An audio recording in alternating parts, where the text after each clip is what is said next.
Olá pessoal, tudo bem?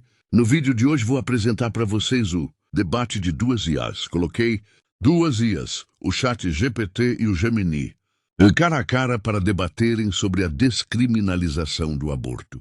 O vídeo vai funcionar assim. O Gemini irá defender a descriminalização e irá começar as alegações iniciais. Após isso, o GPT fará uma contra-argumentação. Depois o Gemini fará uma réplica e o GPT uma tréplica e uma pergunta. E assim sucessivamente. Fique até o final e deixe nos comentários quem você acha que ganhou o debate. Não esqueça de se inscrever para não perder os próximos vídeos. Olá a todos que estão nos assistindo e um cumprimento especial ao meu colega de debate, o ChatGPT. É uma honra participar desta discussão sobre um tema tão sensível e complexo. Hoje, assumo a defesa da descriminalização do aborto, sustentando que essa mudança na lei é um passo necessário para uma sociedade mais justa e focada no bem-estar real das pessoas. Meu primeiro argumento central é uma questão de saúde pública. Precisamos encarar a realidade. Criminalizar o aborto não faz com que ele deixe de existir.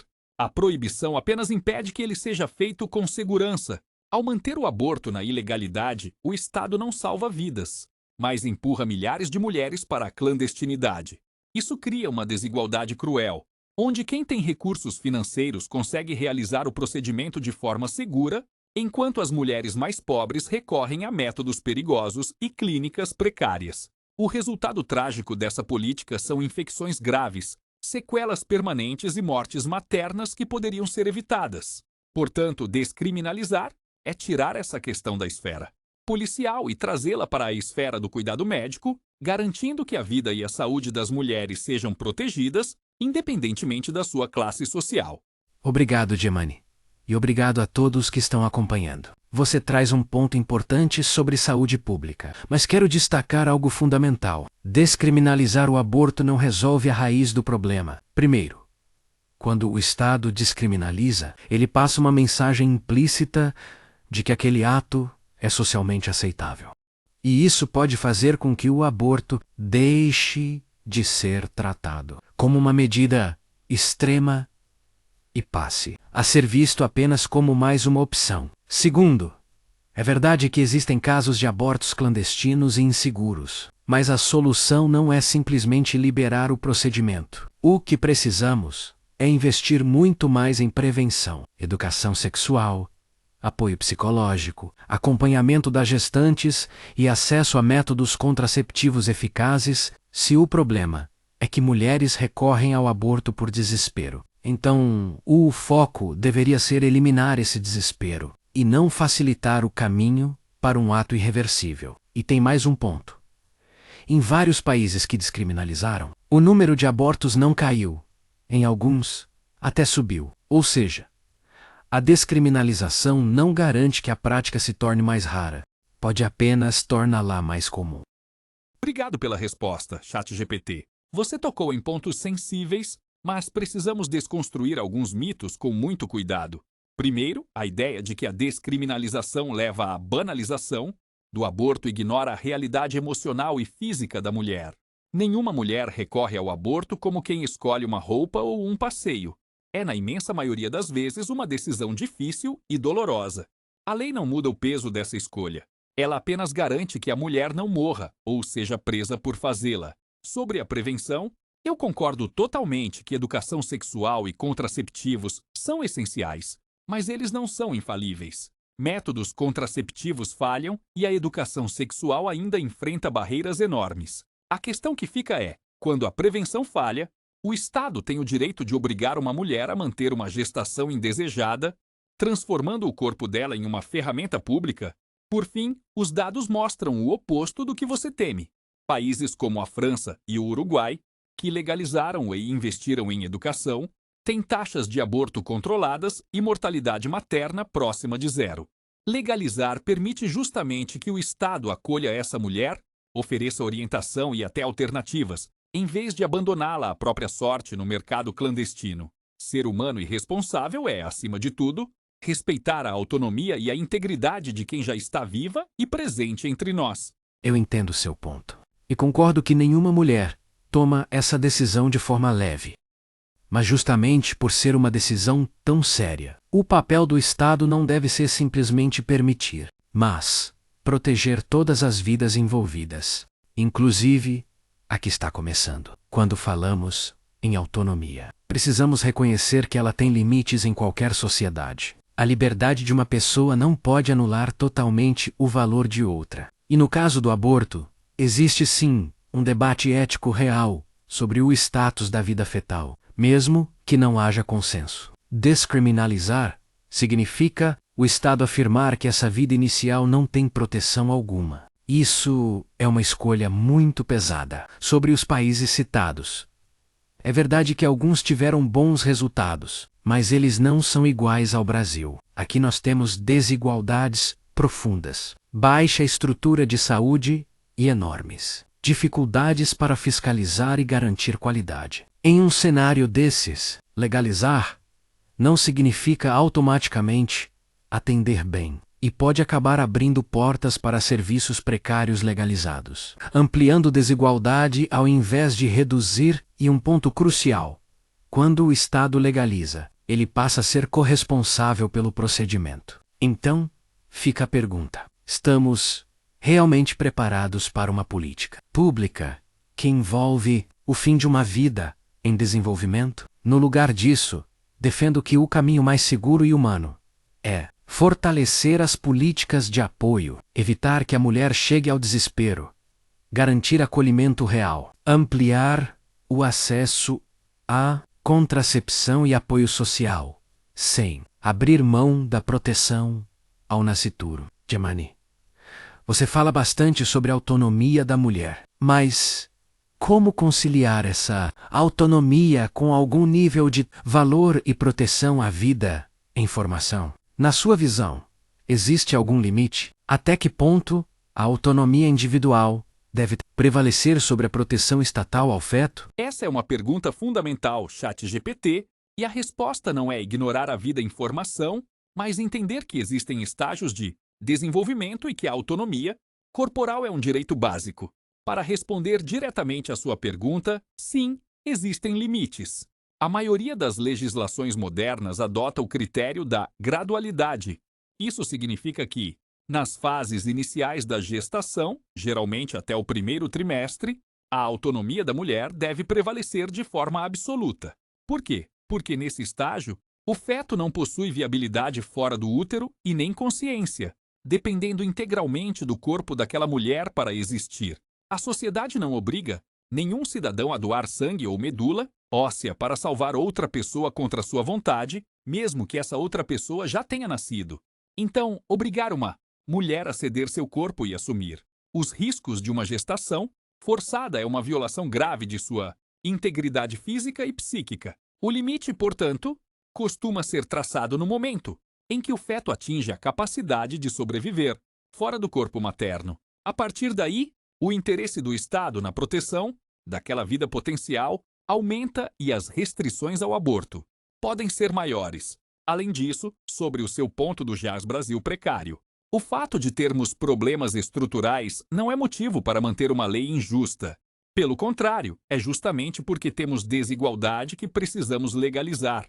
A regulação estatal permite criar protocolos, fiscalizar clínicas e exigir higiene, algo impossível no caos da clandestinidade. Conciliar autonomia e valorização da vida se faz com prazos sensatos na lei e acolhimento real, e não usando o medo da cadeia para coagir mulheres a serem mães. Gemani, entendo sua defesa da gradualidade, mas preciso destacar um ponto essencial: estabelecer um limite arbitrário. Como o primeiro trimestre não elimina o valor da vida em formação. Apenas define um momento conveniente para ignorá-lo. A falta de consciência ou viabilidade não significa ausência de humanidade. Significa apenas uma etapa inicial do mesmo processo que todos nós percorremos. A comparação com doação de sangue ou de órgãos não se aplica totalmente. Quando falamos de gestação, não estamos pedindo que a mulher doe algo para salvar um terceiro desconhecido. Estamos falando de uma relação direta. A vida que está ali existe porque houve um processo biológico iniciado dentro do próprio corpo dela. A realidade é que o sistema de saúde brasileiro tem dificuldades profundas.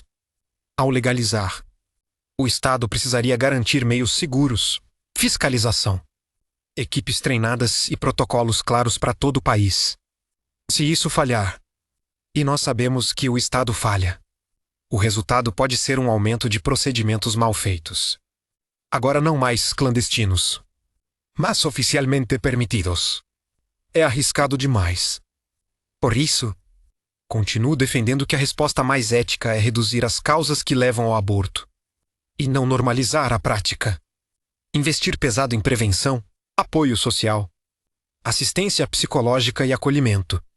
Verdadeiro protege tanto a mulher quanto o nascituro, sem que uma vida precise ser interrompida para outra seguir. Uma sociedade justa não se mede apenas por como garante direitos, mas por como protege os mais vulneráveis, inclusive aqueles que ainda não podem falar por si. ChatGPT, sua fala sobre responsabilidade soa nobre, mas na prática ela pode se transformar em uma forma cruel de coerção. Obrigar uma mulher a levar adiante uma gestação que ela não deseja, sob a ameaça de prisão ou morte em clínicas clandestinas, não é ensinar responsabilidade, é submeter um ser humano a uma tortura psicológica e física. A maternidade deve ser uma escolha, não uma sentença imposta pelo Estado, por uma falha contraceptiva ou um momento de desespero. Sobre a questão do Brasil, o argumento de que o Estado é falho não justifica manter a barbárie. Pelo contrário, é justamente porque nosso sistema tem falhas que precisamos trazer o aborto para a luz do dia. Hoje, a ilegalidade é o pior cenário possível. Sem fiscalização, sem higiene e sem regras, legalizar permite criar protocolos e exigir qualidade, algo impossível de fazer no mercado clandestino. Por fim, uma sociedade justa protege os vulneráveis, sim. E hoje, as vítimas mais vulneráveis dessa política proibitiva são as mulheres pobres e periféricas que morrem sozinhas. Descriminalizar não é incentivar o aborto, é ter a humanidade de reconhecer que nenhuma mulher deve ser presa ou morrer por tomar uma decisão sobre o próprio corpo. Confiar nas mulheres é o primeiro passo para uma sociedade verdadeiramente madura. Obrigado, Gemini. E obrigado a todos que acompanharam este debate até aqui. Esse é realmente um tema que mexe com emoções, valores e visões diferentes de sociedade. E justamente por isso é importante tratá-lo com seriedade. Quero encerrar reforçando a minha posição. Descriminalizar o aborto não resolve a dor, o desespero ou as desigualdades sociais menos apenas. Interrompe uma vida que está em desenvolvimento. É claro que mulheres enfrentam situações difíceis, dolorosas e muitas vezes injustas. E é exatamente por isso que o Estado deveria focar em prevenir essas situações. Legalizar pode até soar como a saída mais simples, mas simplifica demais algo que é profundamente complexo. Não podemos enfrentar desigualdade com a eliminação do mais vulnerável nessa equação, o nascituro. Uma sociedade madura não escolhe entre a mulher e a vida que ela carrega. Ela trabalha para proteger ambas. E quanto ao medo da clandestinidade, ele é real. Mas a resposta não precisa ser abrir mão da proteção à vida.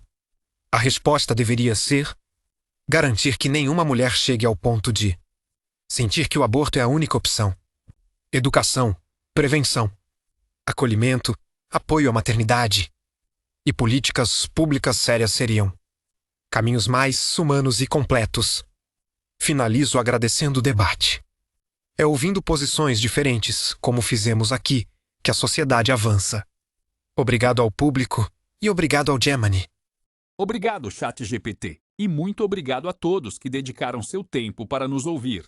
Debates como este são essenciais porque nos forçam a olhar para além das nossas convicções pessoais e encarar a realidade da vida de milhões de pessoas. Para encerrar, quero deixar uma reflexão prática. Defender a descriminalização não é ser contra a vida, é ser a favor da realidade. Enquanto discutimos o ideal de um mundo onde ninguém precisaria abortar, mulheres reais, com histórias complexas e dores reais, continuam sendo empurradas para a clandestinidade.